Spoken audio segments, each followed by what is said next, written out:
안녕하세요. 라라 책방입니다. 오늘은 잔잔하지만 마음 깊은 곳을 건드리는 한 권의 소설, 양귀자의 모순을 이야기해 보려 합니다. 이 책은 거창한 사건도 극적인 반전도 없습니다. 그저 사람과 사람 사이의 관계, 그 속에서 피어오르는 감정의 온도와 상처를 담담하게 그려냅니다. 그런데 신기합니다. 이 조용한 이야기 속에서 우리는 스스로의 마음을 들여다보게 됩니다. 마치 오랫동안 잊고 있던 나 자신과 마주하는 느낌입니다. 책을 읽는 내내 저는 이런 생각을 했습니다. 이건 단순히 소설 속 인물의 이야기가 아니라 바로 나의 이야기구나. 아마 여러분도 이 책을 읽으시면 비슷한 느낌을 받으실 겁니다. 우리는 모두 각자의 모순 속에서 살아가고 있으니까요. 양귀자 작가는 1955년 전라북도 전주에서 태어났습니다. 1980년 동아일보 신춘문예의 단편 귀머거리로 등단한 이후 한국 문학계에서 오랫동안 꾸준히 사랑받아왔죠.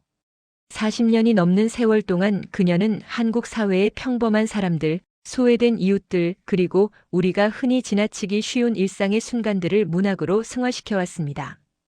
그녀의 대표작인 원미동 사람들은 1980년대 서울 변두리 원미동이라는 작은 동네를 배경으로 그곳에 사는 평범한 사람들의 삶을 그려낸 연작 소설입니다. 이 작품은 한국 문학사에서 일상성의 문학을 대표하는 작품으로 평가받고 있죠. 또 다른 대표작 나는 소망한다 내게 금지된 것을은 여성의 욕망과 억압, 그리고 자유에 대한 갈망을 진솔하게 담아낸 작품입니다.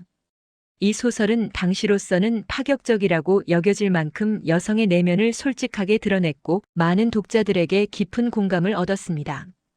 양귀자의 글에는 언제나 사람 냄새가 납니다. 감정의 절제 속에서 진심이 묻어나고 어떤 문장은 칼날처럼 아프지만 또 어떤 문장은 한 줄의 위로처럼 따뜻합니다. 그녀는 화려한 문체나 복잡한 구조를 사용하지 않습니다. 대신 평범한 일상의 언어로 우리가 미처 말하지 못했던 감정들을 정확하게 포착해냅니다. 그래서 그녀의 소설을 읽다 보면 이 감정 나도 느껴봤는데 라는 생각이 자연스럽게 듭니다. 모순은 그런 양귀자 문학의 정수이자 사람에 대한 깊은 이해와 연민이 응축된 작품입니다.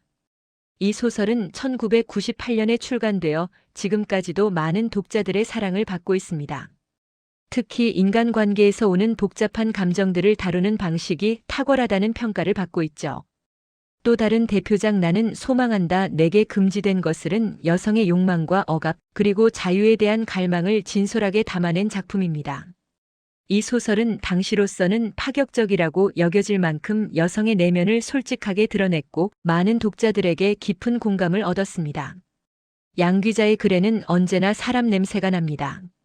감정의 절제 속에서 진심이 묻어나고 어떤 문장은 칼날처럼 아프지만 또 어떤 문장은 한 줄의 위로처럼 따뜻합니다. 그녀는 화려한 문체나 복잡한 구조를 사용하지 않습니다. 대신 평범한 일상의 언어로 우리가 미처 말하지 못했던 감정들을 정확하게 포착해냅니다. 그래서 그녀의 소설을 읽다 보면 이 감정 나도 느껴봤는데 라는 생각이 자연스럽게 듭니다. 모순은 그런 양귀자 문학의 정수이자 사람에 대한 깊은 이해와 연민이 응축된 작품입니다. 이 소설은 1998년에 출간되어 지금까지도 많은 독자들의 사랑을 받고 있습니다. 특히 인간관계에서 오는 복잡한 감정들을 다루는 방식이 탁월하다는 평가를 받고 있죠. 이야기의 주인공은 20대 초반의 여성 안진진입니다. 이름처럼 진실하고 단단한 마음을 가진 인물이죠. 하지만 그녀의 인생은 어린 시절부터 모순이라는 단어로 가득했습니다. 아버지는 엄격하고 무뚝뚝한 사람이었습니다. 그는 가족을 사랑했지만 그 사랑을 표현하는 방법을 몰랐습니다. 대신 엄격한 규율과 침묵으로 집안을 지배했죠.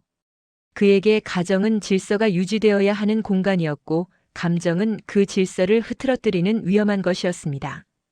반면 어머니는 감정이 풍부하고 외로움이 많은 사람이었습니다. 그녀는 사랑받고 싶었고 이해받고 싶었고 자유롭고 싶었습니다.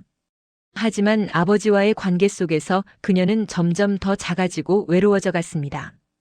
그녀의 웃음은 점점 사라졌고 대신 한숨이 늘어났습니다. 두 사람의 관계는 늘 삐걱거렸습니다. 사랑하지만 이해하지 못하고 함께 있지만 외로운 관계. 진지는 그 사이에서 불안과 혼란을 배우며 자랐습니다. 아이는 부모의 감정을 스펀지처럼 흡수합니다. 진진도 그랬습니다. 어린 진지는 밤마다 부모님이 싸우는 소리를 들으며 이불을 뒤집었었습니다. 가끔은 엄마가 조용히 우는 소리가 들렸고 아빠가 문을 쾅 닫고 나가는 소리가 들렸습니다. 그럴 때마다 진지는 자신이 더 좋은 아이였다면, 더 말을 잘 듣는 아이였다면 부모님이 싸우지 않을까 하는 생각을 했습니다. 물론 그건 아이의 착각이었지만 그 착각은 진진의 마음속 깊은 곳에 죄책감으로 남았습니다. 결국 어머니는 집을 떠났습니다. 진진이 중학생이 되던 해봄이었습니다. 어느 날 아침 진진이 학교에서 돌아오니 어머니의 옷가지들이 모두 사라져 있었습니다. 화장대 위에는 짧은 편지 한 장만 남아 있었죠. 진진아, 미안해. 엄마는 조금만 쉬다 올게. 하지만 어머니는 돌아오지 않았습니다.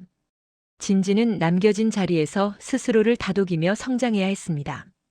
아버지는 더욱 말이 없어졌고 집안은 냉장고처럼 차가워졌습니다. 진진은 어머니를 원망했습니다. 어떻게 나를 두고 갈 수 있지? 나는 엄마의 딸인데. 하지만 한편으로는 이해하려고 애썼습니다. 엄마도 힘들었겠지. 엄마도 숨이 막혔을 거야. 그 복잡한 감정, 미움과 그리움이 뒤섞인 그 마음이 바로 모순의 시작점입니다. 세월이 흘러 진진은 대학을 졸업하고 사회에 나갔습니다. 작은 출판사에서 편집 일을 시작했고 그곳에서 민준을 만났습니다. 민준은 따뜻하고 성실한 사람이었습니다. 그는 진진에게 다정했고 그녀의 말을 경청했으며 함께 있으면 편안함을 느끼게 해주었습니다. 진진은 처음으로 사랑이라는 감정을 느꼈습니다. 하지만 민준에게는 현실적인 고민이 많았습니다. 그는 가난한 집안의 장남이었고 동생들의 학비를 책임져야 했으며 부모님의 기대를 저버릴 수 없었습니다. 그래서 그는 사랑하면서도 망설였고 진진과 함께하고 싶으면서도 현실 앞에서 주저했습니다. 진진과 민준의 관계는 진전과 후퇴를 반복했습니다. 가까워졌다가 멀어지고 약속했다가 번복하고 웃다가 울었습니다. 그 과정에서 진진은 또 다른 모순을 마주했습니다. 사랑하지만 상처받고 가까이 있고 싶은데 멀어질 수밖에 없는 상황들. 믿고 싶은데 의심하게 되고 이해하려 하는데 원망이 올라오는 순간들. 그녀는 그 순간들을 감정에만 휘둘리지 않고 차분히 들여다보기 시작했습니다. 그리고 깨달았습니다. 사람은 본래 모순된 존재라는 것을. 완벽한 사랑도 완벽한 이해도 완벽한 관계도 없다는 것을. 사람은 모순 덩어리야. 사랑하면서도 미워하고 미워하면서도 그리워하지. 이 문장은 모순 전체를 꿰뚫는 말입니다. 진진은 이 깨달음을 통해 조금씩 성숙해갑니다. 엄마를 이해하고 아버지를 용서하며 민준과의 관계를 통해 사랑의 진짜 얼굴을 배우게 됩니다. 그리고 무엇보다 자기 자신을 받아들이는 법을 배웁니다. 모순은 단순한 성장 소설이 아닙니다. 이건 이해에 관한 이야기이자 용서의 과정입니다. 진진은 누군가를 쉽게 판단하지 않습니다. 엄마가 집을 떠난 이유를 원망하면서도 그녀의 외로움을 이해하려 노력합니다. 진진은 20살이 넘어서야 비로소 어머니를 조금 이해하게 됩니다. 자신도 사랑 때문에 아파하고 관계 때문에 혼란스러워하고 때로는 모든 것을 던져버리고 도망치고 싶어지는 순간들을 겪으면서요. 진진은 이렇게 말합니다. 그때 엄마가 느꼈던 외로움이 이제는 조금은 알 것 같다. 그 한 문장에는 시간이 만들어낸 이해와 사랑이 품어낸 용서가 함께 담겨 있습니다. 진진은 깨닫습니다. 어머니도 한 사람의 여성이었다는 것을. 아내이자 엄마이기 전에 자신만의 꿈과 욕망을 가진 한 사람이었다는 것을. 그녀도 사랑받고 싶었고 이해받고 싶었고 자유롭고 싶었다는 것을. 이 깨달음은 진진에게 큰 위로가 됩니다. 어머니를 용서하면서 진진은 자기 자신도 용서하게 됩니다. 엄마가 나를 버린 게 아니야. 엄마도 살아남으려고 발버둥 쳤던 거야.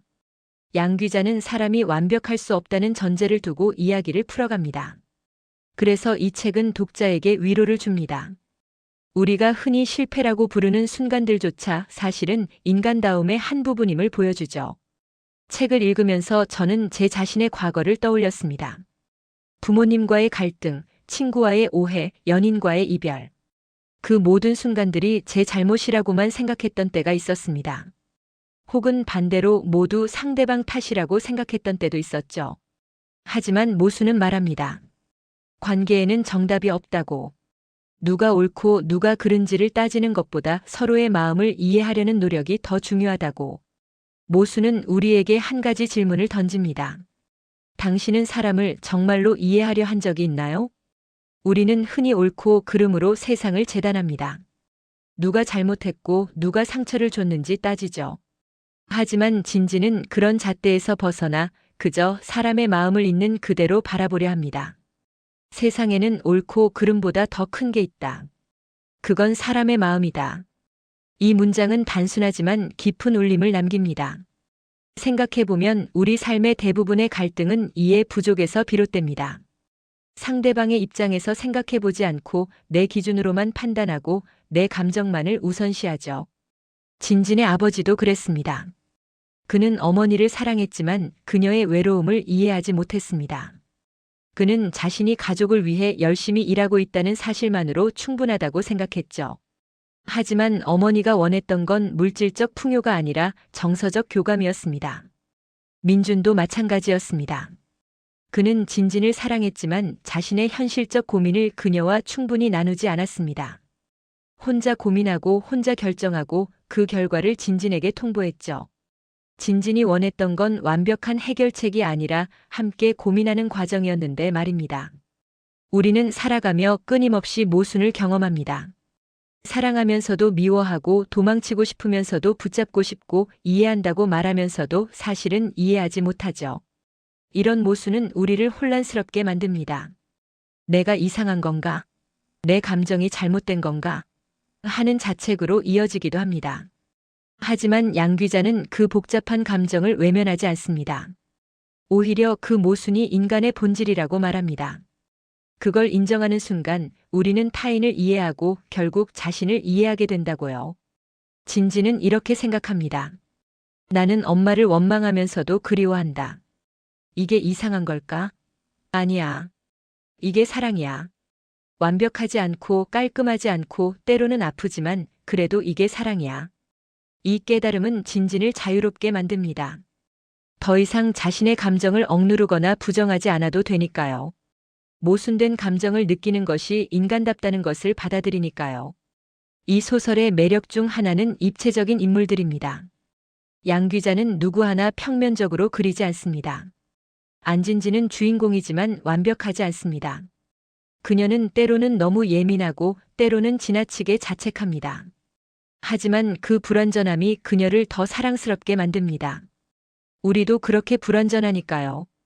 진지는 끝내 민준과 완벽한 해피엔딩을 맞이하지 못했습니다. 하지만 그녀는 사랑을 통해 이해하는 사람으로 성장했습니다. 그리고 그게 이 책이 말하는 진짜 행복입니다. 세 번째 교훈은 시간의 힘입니다. 진진이 어머니를 이해하고 용서하기까지는 오랜 시간이 걸렸습니다. 어린 시절의 진진은 어머니를 원망하기만 했죠. 어떻게 나를 버릴 수 있어? 하지만 시간이 흐르고 진진 자신도 사랑을 경험하고 관계의 어려움을 겪으면서 그녀는 조금씩 어머니를 이해하게 됩니다. 이 과정은 빠르지 않았습니다. 하루아침에 이루어진 것도 아니었죠. 하지만 천천히 조금씩 진진의 마음속 응어리는 풀려갔습니다. 양 기자는 이를 통해 말합니다. 이해와 용서에는 시간이 필요하다고. 급하게 서두를 필요 없다고. 천천히 자신의 속도로 나아가면 된다고. 양 기자의 문체는 화려하지 않습니다.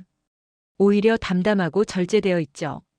그녀는 감정을 과도하게 묘사하지 않습니다. 진지는 너무너무 슬펐다라고 쓰지 않습니다. 대신 진지는 창밖을 바라보았다라고 씁니다.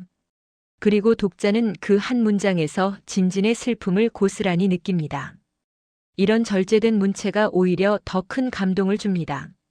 과장되지 않았기 때문에 진실하게 느껴지고 조용하기 때문에 더 깊이 마음에 와닿습니다. 소설의 구성도 특별합니다. 모순은 시간 순서대로 진행되지 않습니다. 현재와 과거를 오가며 진진의 기억과 감정을 따라 이야기가 펼쳐집니다. 이런 구성은 마치 우리가 실제로 기억을 떠올리는 방식과 비슷합니다. 우리는 과거를 떠올릴 때 순서대로 기억하지 않죠. 어떤 계기로 갑자기 옛 기억이 떠오르고 그 기억이 다른 기억을 불러오고 그렇게 과거와 현재가 뒤섞입니다. 양 기자는 이런 자연스러운 기억의 흐름을 소설에 담아냈습니다. 그래서 모순을 읽는 것은 마치 진진의 머릿속에 들어가 그녀의 생각과 감정을 함께 경험하는 것 같습니다. 이 책은 삶의 관계 속에서 지친 모든 분께 드리고 싶습니다. 가족에게 상처받은 사람에게 이 책은 이렇게 말해줍니다. 당신의 상처는 정당합니다. 하지만 그 상처를 안고도 앞으로 나아갈 수 있습니다. 사랑에 실망한 사람에게 이 책은 위로를 건넵니다. 완벽한 사랑은 없습니다. 하지만 불완전한 사랑도 가치 있습니다. 자기 자신을 탓하며 살아가는 사람에게 이 책은 말합니다. 당신은 완벽하지 않아도 괜찮습니다. 모순된 감정을 느끼는 것이 인간답습니다. 특히 이 책은 20-30대 여성 독자들에게 큰 공감을 얻고 있습니다. 진진의 고민과 갈등이 자신의 이야기처럼 느껴지기 때문이죠. 하지만 연령과 성별을 떠나 관계 속에서 고민하는 모든 사람에게 이 책은 의미 있을 것입니다. 부모와의 관계, 연인과의 관계, 친구와의 관계, 그리고 자기 자신과의 관계. 우리 모두는 이런 관계 속에서 살아가니까요. 모순은 이렇게 말해줍니다. 당신이 느끼는 그 혼란, 그 상처, 그 모순 다 괜찮아요. 이 책은 정답을 주지 않습니다. 이렇게 하면 행복해질 수 있어요 라는 해법을 제시하지 않죠. 대신 함께 앉아 조용히 이야기를 들어주는 친구 같습니다. 읽는 동안 우리는 위로받고 책을 덮고 나면 조금 더 단단해집니다. 혼자가 아니라는 느낌, 내 감정이 이상한 게 아니라는 확신, 그리고 천천히 나아가도 괜찮다는 용기를 얻게 됩니다. 모순의 마지막에서 진진은 이렇게 말합니다. 모순은 슬픔이 아니야. 오히려 모순이 있어야 사랑이 진짜야. 그 말은 삶 전체에도 그대로 적용됩니다. 삶은 언제나 모순으로 가득합니다. 기쁘면서도 슬프고 사랑하면서도 상처받고 잃어버리면서도 여전히 붙잡게 되죠. 하지만 바로 그 모순 속에 우리가 인간으로 살아가는 이유가 있습니다. 만약 우리가 항상 행복하기만 하다면 행복의 가치를 알 수 있을까요? 만약 한 번도 상처받지 않는다면 사랑의 소중함을 느낄 수 있을까요? 모순은 우리를 혼란스럽게 만들지만 동시에 우리를 성장시킵니다. 상반된 감정 사이에서 고민하고 갈등하고 선택하는 과정에서 우리는 더 깊이 있는 사람이 됩니다.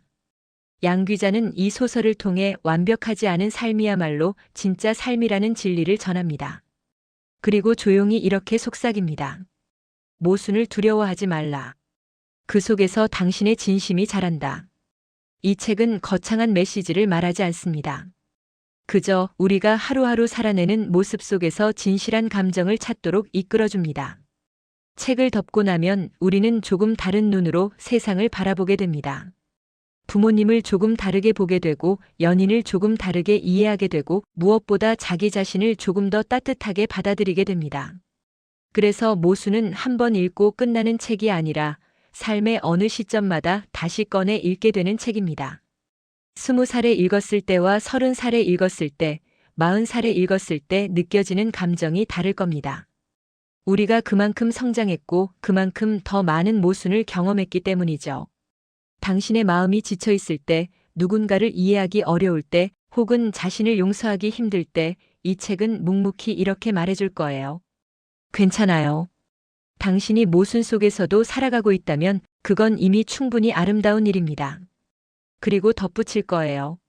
천천히 가도 괜찮습니다. 이해하는 데 시간이 걸려도 용서하는 데 오래 걸려도 그 모든 과정이 당신의 삶이니까요. 모순은 결국 우리 자신의 이야기입니다. 안진진의 이야기를 읽으며 우리는 우리 자신의 모순을 마주합니다. 그리고 그 모순을 조금 더 부드럽게 받아들이게 됩니다. 이 책을 읽는 모든 분들이 자신의 모순을 미워하지 않고 그 속에서 자라나는 진심을 발견하시길 바랍니다. 그것이 양 기자가 이 소설을 통해 우리에게 전하고 싶었던 메시지일 테니까요.